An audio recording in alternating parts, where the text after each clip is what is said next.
సమరం health channel ప్రేక్షకులకు స్వాగతం. ఈరోజు మనం ప్రోటీన్ ఆహారం నుంచే అనే విషయం గురించి తెలుసుకుందాం.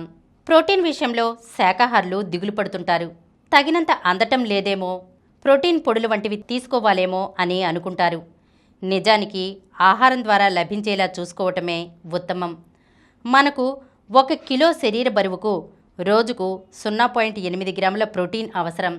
అదే 50 ఏళ్లు దాటితే 1.2 గ్రాములు కావాలి. మాంసం, గుడ్లు వంటి జంతు ప్రోటీన్లలో మొత్తం 9 అమైనో ఆమ్లాలు ఉంటాయి. వీటిని శరీరం బాగా గ్రహిస్తుంది కూడా. సోయాబీన్స్ మినహా చాలా శాకాహార పదార్థాల్లో 1 అంతకన్నా ఎక్కువ అమైనో ఆమ్లాలు తక్కువగా ఉంటాయి. అలాగని నిరాశపడాల్సిన పనిలేదు. రకరకాల పదార్థాలను కలిపి తీసుకుంటే ఒకదాంతో మరోటి భర్తీ అవుతాయి. ఉదాహరణకు బియ్యం, గోధుమల వంటి తృణధాన్యాల్లో లైసిన్ ఉండదు. పప్పు దినుసుల్లో మిథియోనిన్ ఉండదు. కాబట్టి 3 బియ్యం, గోధుమల వంటి తృణధాన్యాలు, 1 వంతు పప్పులు కలిపి తీసుకోవటం మంచిది.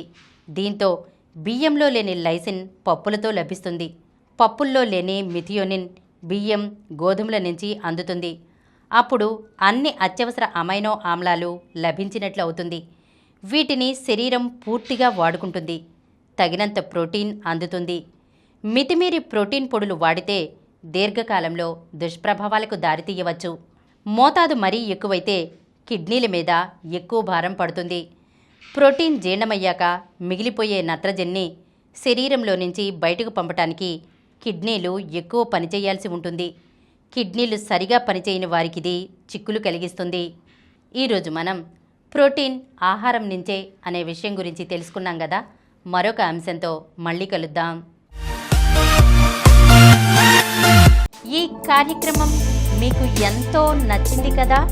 ఇటువంటి మరిన్ని వీడియోల కోసం అనతి కాలంలోనే 20 కోట్లకు పైగా వ్యూస్ సాధించిన సమరం ఛానల్ సమర్పించు సమరం హెల్త్ ఛానల్కు సబ్స్క్రైబ్ చేయండి, లైక్ చేయండి, మీ ఫ్రెండ్స్కి షేర్ చేయండి. అలాగే ప్రక్కనున్న గంట సింబల్ని ప్రెస్ చేయడం మర్చిపోకండి.